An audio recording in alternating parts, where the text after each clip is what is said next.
Hi, I'm Jeff Altman, the Big Game Hunter, and I coach people and organizations to play big, to be more effective, to do things that will yield greater success.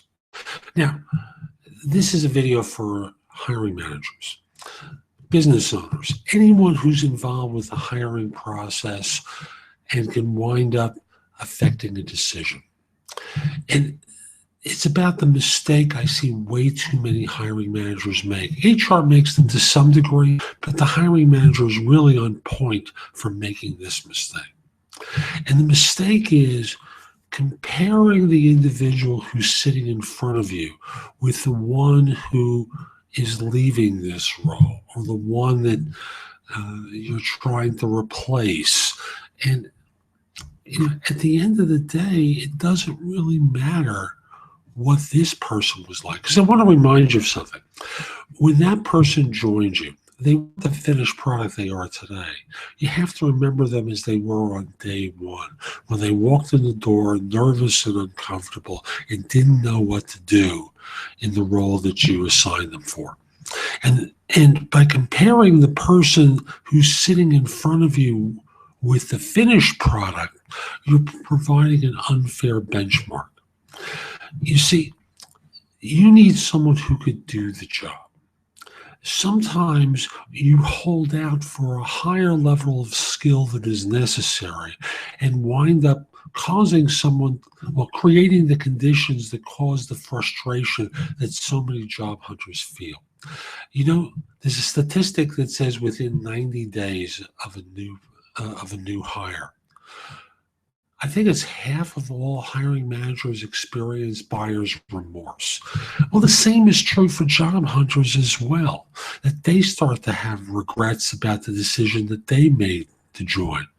And I think the statistic I saw there was 60% of them do. You're mishiring people doing it the way that you've been doing it all along. And you may think that you're getting a bargain, a discount. You know, after all, you're getting so much more.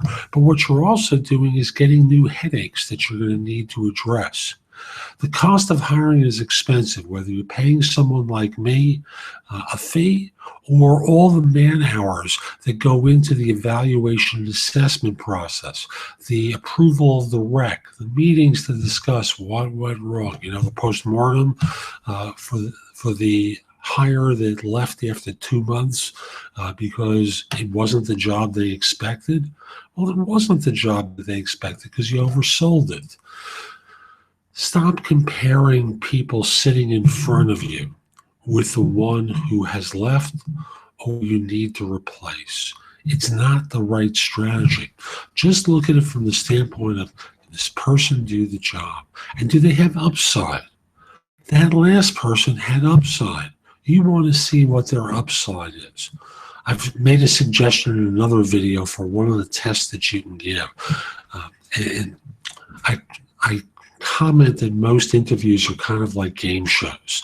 You put people in an isolation booth, you ask them a bunch of questions, watch how they perspire, they get all kinds of nervous. And all you've done is create a quiz show.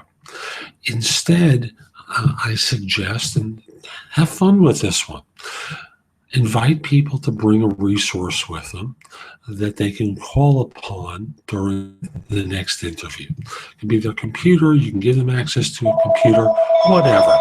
Just encourage them to bring something with them. I'm just going to disregard that for now. Bring something with them. Fab. Unreal. So bring something with them in order to evaluate this, to contact individuals or to get some advice. Give them an incredibly difficult problem in 15 minutes to solve it. And then talk with them afterwards about how they went about resolving that problem. It will go a long way toward helping you evaluate people. I'm Jeff Altman. Hope you found this helpful. My website is theBigGameHunter.us. If you need help with staffing, give me a call at 646-374-8656 or email me at jeffaltman@theBigGameHunter.us. Have a great day.